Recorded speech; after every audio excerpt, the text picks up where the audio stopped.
Remember to like the video, share your thoughts below, and subscribe to keep up with our latest stories. Maple Creek remained eerily the same.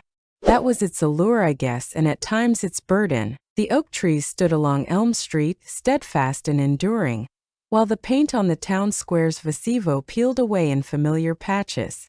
Every summer, Mrs. Gable's prize-winning roses cascaded over her white picket fence, vibrant and alive. I had spent the majority of my 52 years in this place, save for college and a short, disastrous stint in the city following my divorce from Tom. Returning was like slipping into a warm bath, cozy, familiar, yet at times almost too lukewarm. My life had found its beat. Running the small bookstore my aunt left me, sharing laughter at weekly bridge games with the girls, nurturing my tiny garden patch. Silence enveloped the space, calm yet hauntingly still. Then Sarah's voice pierced through the silence. Sarah, my closest confidant since we were kids, the guardian of my deepest secrets and most awkward moments of youth. Guess who's returned? She chirped, her voice crackling with a thrill that could only come from the juiciest of secrets, like the latest gossip about a disastrous new haircut. Ethan. My brother Ethan. He's returned to the familiar walls of his childhood home. Ethan. My goodness. Ethan Henderson had faded from my mind, lost in the shadows of time for 2 decades, perhaps even longer. He was Sarah's older brother, a mysterious, brooding figure who felt light years apart from our laughter-filled, awkward teenage realm. He was the boy who could mend the broken, who cranked up the rock music that his parents deemed unbearable, who escaped Maple Creek at the first opportunity and seldom glanced back. He had ventured out west, California, perhaps? Oregon. Laboring in construction, creating structures, embracing a life starkly different from the familiar rhythm of our hometown. He lingered in my mind as a figure, tall, silent, often ethaned by grease from his engine work, with eyes that held secrets beyond his words. He wasn't cruel, just aloof, lost in his own world. Incredible, Ethan. I struggled, desperate to form a sharper picture. That's surprising. What lured him back? Sarah dove into the tale. With their parents' house falling apart after the move to assisted living, Ethan felt the weight of urgency. The city's relentless pace no longer suited him. He yearned for a change, a chance to be near his aging parents.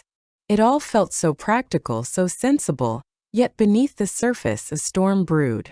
But Ethan Henderson and Maple Creek? The clash was unsettling, akin to a surf rock anthem echoing through a solemn church organ. At first, I felt a flicker of curiosity, mixed with a strange nostalgia for those who once colored my youth. He was merely Sarah's brother, a shadow from a bygone era. His return wouldn't disturb the calm of my still waters. That's what I believed. A few days later, I struggled with a relentless shipment of boxes outside the bookstore. The delivery guy, bless his heart, was new and had placed the heavy carton squarely in the middle of the narrow sidewalk. As I pondered the physics of dragging versus lifting, a shadow suddenly loomed above me. I glanced up, my eyes narrowing against the blazing afternoon sun, and there he stood, Ethan Henderson. Wiser, undeniably, lines carved deep around his eyes and mouth, whispering stories of sun and time. His dark hair was now a striking contrast, shorter than I recalled, with distinguished streaks of gray framing his face. Yet those eyes? They were identical, eyes that pierced through the surface, revealing a mind that sees all, unsettling yet captivating. He had shed the grease-stained jeans of his past. A well-worn flannel shirt clings to the body, paired with clean work pants that tell a story of labor and resilience. He appeared unshakable, firmly rooted. "Do you need help with that, Clara?" His voice had transformed, a deep rumble that retained a whisper of youthful softness.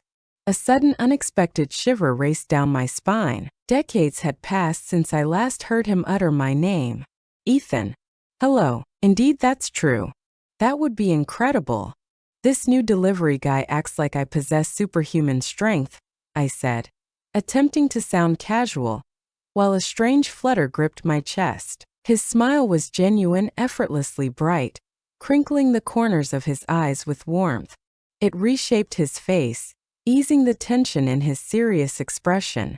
In silence, he lifted the two massive boxes effortlessly, as though they were mere feathers. "Where should they go?" he inquired.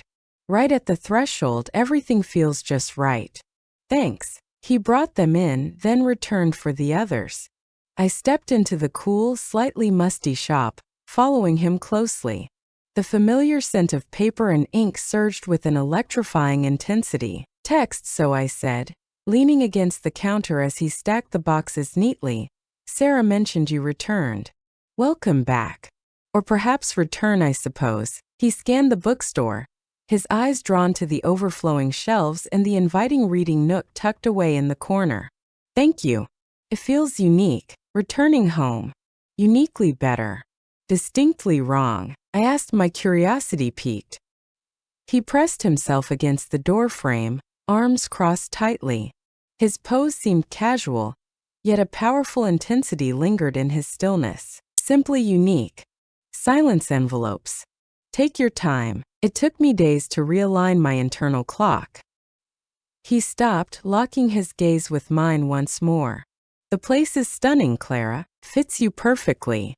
The compliment was straightforward, yet it struck with an unexpected intensity. Tom, my ex, always dismissed the bookstore as just a quaint little pastime. Ethan appeared to perceive it, and maybe even me, in a different light. "Thank you," I whispered, warmth flooding my cheeks. "Consumes my thoughts." Mostly. An uncomfortable silence hung in the air, punctuated solely by the relentless ticking of the ancient grandfather clock by the window. This was no longer the distant teenager I once knew. A man, worn yet contemplative, stood in my small shop, stirring deep emotions within me. Seen. It was disquieting, yet I couldn't deny the strange allure it held. He pushed off the doorframe and spoke. "I should let you return to what you were doing. I'm on my way to the hardware store now." The list of repairs for Dad's old house stretches endlessly before me. Text, "The joys of home ownership," I retained with a hint of irony. "Share your thoughts with me." He let out a soft, unexpected laugh. "A beautiful melody. Perhaps our paths will cross again, Clara. Perhaps." Maple Creek is small, but it holds a world of stories within its borders. He nodded slightly, a fleeting smile flickering across his lips, and then he vanished, the bell above the door chiming softly behind him. I stood there, the air around me pulsing with an unspoken tension. With Ethan Henderson back in town, Sarah's brother, the calm, predictable rhythm of my life shattered in an instant. In Maple Creek, every corner held the promise of unexpected encounters. It was destined to happen. Days after our chance meeting at the bookstore, I spotted Ethan once more at the farmer's Ethanet. He bantered playfully with old Mr. Abernathy about the price of tomatoes, a canvas bag hanging from his shoulder. His gaze locked onto mine from across the shelf of artisanal jams, a fleeting nod accompanied by a swift electric smile. I smiled back, a strange flutter igniting within me once more. It was absurd. I was a grown woman, perfectly content, and then there was Ethan Henderson. Everything changed. Sarah's brother, a shadow in her life, haunted her thoughts and dreams. Yet his presence, that quiet strength, now carried a weight that felt profoundly different. That week, Sarah beckoned me to her home for dinner. "Ethan will be there," she said, her voice barely above a whisper. "He's repairing Mom's dripping faucet." I decided to feed him. Part of me faltered. It felt tangled in a way that was hard to grasp, yet to refuse feels odd, almost cold. I arrived, clutching a bottle of wine, masking my nerves with a facade of ease. The Henderson house remained much the same, a tapestry of memories woven through the comfortable clutter of years gone by. Ethan stood in the kitchen, tools scattered on a towel beneath the sink, his brow tight with focus. He glanced at Sarah and I entered, drying his hands on a rag.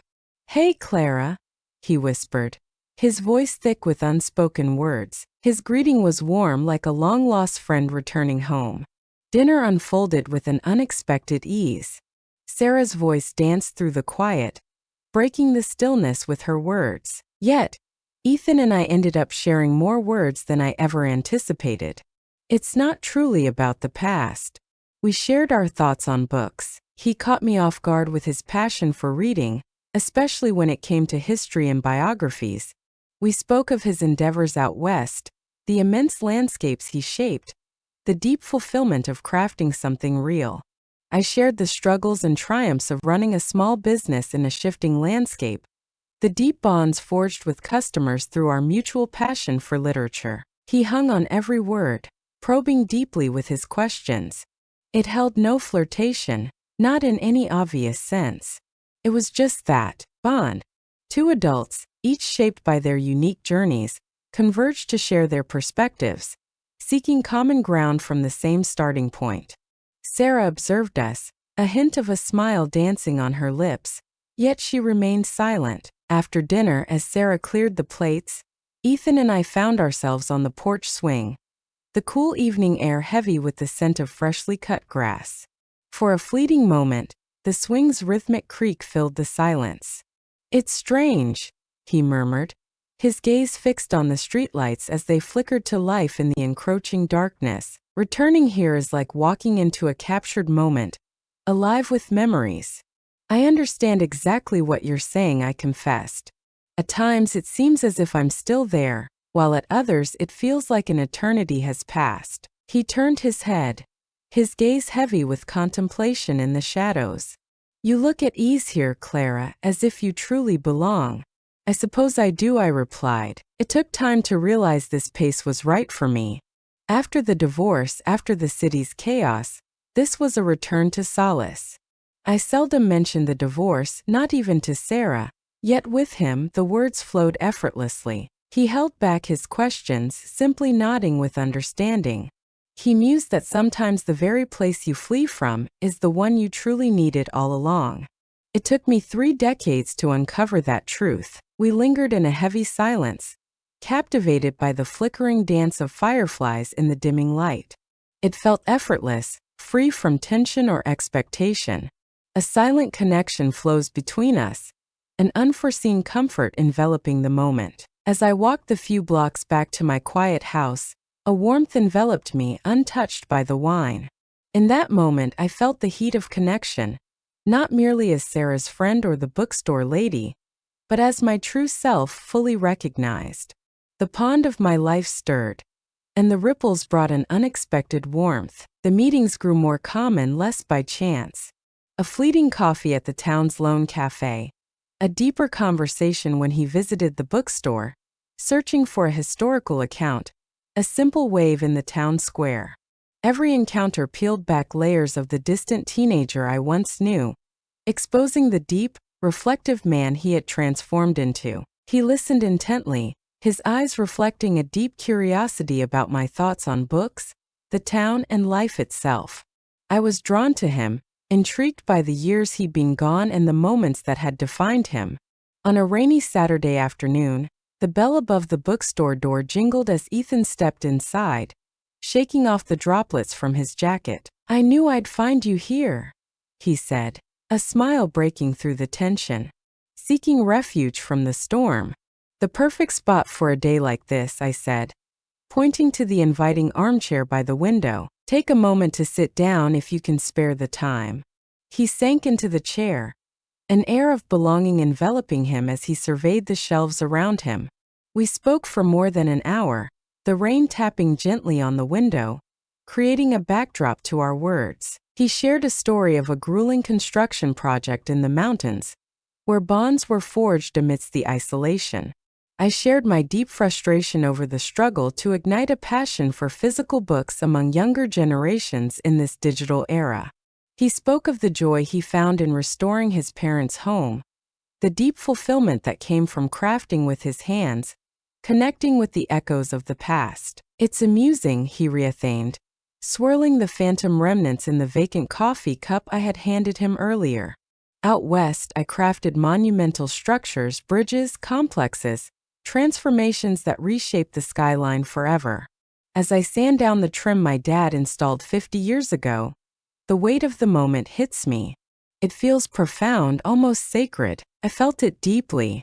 Isn't it about connecting with our roots? Feels like reaching into history. He nodded, our eyes locking in a moment that felt electric. Absolutely. Perhaps. Unraveling what lies ahead, his words carried a heavy truth, a shift that struck a chord within me. My life seemed stable, yet I couldn't shake the feeling that stability was merely a disguise for stagnation. Conversations with Ethan, who had made the bold choice to come back, ignited a fire within me, prompting questions I had long suppressed. He called me later that week. Not Sarah. Him.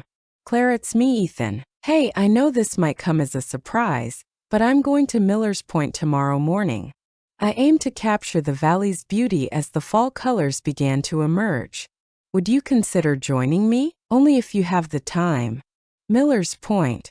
It was a local overlook, a spot where teenagers sought refuge and families gathered for fleeting moments of joy. The view of Maple Creek, cradled in the valley below, was breathtaking. It had been years since I last stood there. Miller's Point, I echoed, taken aback. I do indeed. Tomorrow morning I am free. That sounds beautiful. Yexi Claret. His voice brimmed with true delight. What if I come by to get you at 9? The next morning arrived, crisp and bright, the autumn air thick with the scent of wood smoke and damp earth, stirring something deep within. Ethan pulled up in his rugged pickup, a thermos and camera bag resting on the seat between us, ready for what lay ahead. The drive up the winding road felt effortless, yet beneath the surface, tension simmered, and unspoken words lingered in the air. At the overlook, the view stole my breath away. The valley lay beneath us, a vivid clash of fiery reds, burnt oranges and golden yellows, all intertwined by the shimmering silver thread of the creek. The air felt crisp and refreshing. Ethan positioned his camera with unwavering intent, each movement charged with purpose. I pressed my back against the wooden railing, absorbing every moment. He saw me even in the chaos. He paused, highlighting a specific cluster of trees, reathaining on how the light danced upon the church steeple in the distance. He finished taking shots, then packed his camera away and poured us both coffee from the thermos. It surged through me, fierce and blazing, igniting my hands and soul. We stood together, gazing at the landscape we knew so well, yet it felt entirely new. I whispered, I haven't been up here since. It's been that way since high school, I suppose. Ethan took a slow sip of his coffee, the warmth wrapping around him like a fleeting embrace. Neither do I. I used to come here when my mind was restless, seeking clarity in the silence, escape it all. I felt the same way, I confessed. We lingered in silence, the weight of unspoken memories pressing down on us. He turned to me, his gaze intense yet gentle. Clara, he started, his voice barely above a whisper. I realized this might come as a surprise. Moments like these, just us, are everything. I held my breath, anxiety gripping me as uncertainty loomed ahead. Caught me off guard, I admitted quietly, but it's been wonderful, Ethan, truly wonderful. Relief washed over him, a fleeting smile breaking through. Yexi Claret, that has been for me as well. He paused, then pressed on. Sarah is my sister, and you are her closest friend. I want to avoid any awkwardness or weirdness. Neither do I promised him, valuing his honesty, his regard for the paths we had already carved out. My friendship with Sarah means everything to me. Same here, he replied, his voice heavy with unspoken feelings. I cherish this moment, rediscovering you, or perhaps discovering you anew. His honesty cut through the air, leaving a raw, lingering impact. He was genuine, unmasked, and real. He was simply Ethan, Sarah's brother, the man who had suddenly stepped back into my life, turning the mundane into something alive and electric. At Miller's Point, the vibrant autumn hues enveloped me, igniting a deep connection and raw vulnerability. I sensed a powerful change stirring within, mirroring the leaves' transformation beneath my feet. The weeks that followed took on a new rhythm, one that now included Ethan. It was a quiet connection, unreattainable and unnoticed by the bustling Maple Creek grapevine. It was more than quiet. It was profound. Intimate dinners, just the two of us or with Sarah, who watched our growing bond with a subtle smile. Each step along the creek path felt heavy as leaves fell, their crunch echoing in the stillness. Hours slipped away in the bookstore, lost in conversations that danced between everything and nothing. We unearthed connections that took us by surprise, like how both our fathers toiled at the old paper mill before its doors shut for good, or the fact that we endured the same unforgiving third-grade teacher, Mrs. Davison. These small overlaps were like discovering hidden anchors, binding our separate pasts in surprising and profound ways. One evening, he beckoned me to his parents' home, now slowly becoming his, for dinner. He toiled in the kitchen, battling the stubborn plumbing and laying down fresh countertops, each moment steeped in determination. His pride in his work was undeniable, and justly earned. While he cooked a surprisingly delicious pasta dish, he spoke of the deep satisfaction in reviving the old house, honoring its history while infusing it with his own spirit. We gathered around the small, polished wooden table in the freshly illuminated kitchen. The overhead light bathed him in warmth, highlighting the gentle contours of his face as he spoke. Now there was a seamless connection, a comfort that was both fresh and timeless. After dinner, he unearthed an old photo album, a relic from the depths of a forgotten closet. "Look at this," he said, a wistful smile breaking through his facade. He flipped to a page revealing a cluster of uncomfortable teenagers at a high school dance.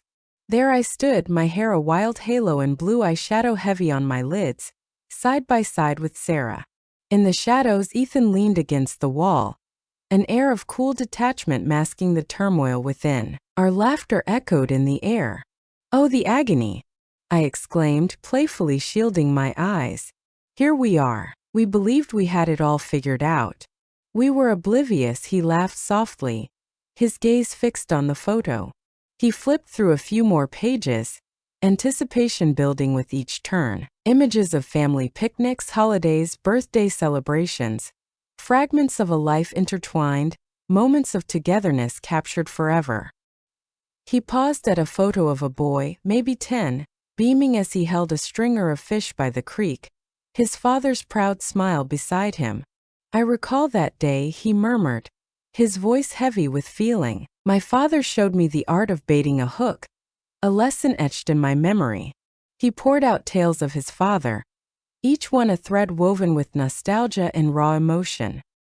He lingered, his fingers softly gliding over the worn photograph of his father, longing for him. His voice held a raw vulnerability that shattered my defenses. I reached out, driven by an unspoken urge, and let my hand rest gently on his arm. "I understand," I murmured. 5 years had slipped by since my father's passing, yet the ache remained, a constant presence in my life. He glanced up, our eyes locking in a moment that felt electric. There was only raw honesty laid bare. Only a deep connection, a profound sorrow. Words were unnecessary. In that silent kitchen, amidst the echoes of history and the remnants of his hard work, an intense emotional bond ignited between us. It was more than romance, yet not quite. It was profound, an acknowledgement of our intertwined existence. In the midst of loss and joy, we find ourselves here, drawn together in this unexpected moment of quiet intimacy. His hand brushed against mine, a warm, rough touch that ignited a surge of raw emotion within me. It wasn't desire as we know it, but an overwhelming surge of empathy, respect, and something deeper, something I couldn't quite define. We lingered in that moment, the silence thick, electric, and deeply felt. The air crackled with unvoiced emotions, heavy with the shared past and the shock of newfound closeness. Gazing at Ethan, truly seeing him, the warmth in his gaze, the power in his grip, the profound stillness of his soul. This unexpected friendship, a slow burn of understanding and respect, had grown to mean everything to me. It was the peak, not of a grand story, but of a profound inner struggle. The moment hits, genuine deep connection can flourish in the most surprising times of our lives. As I made my way home beneath a sky full of stars, The cool night air crackled with energy. My calm, routine existence had been shattered.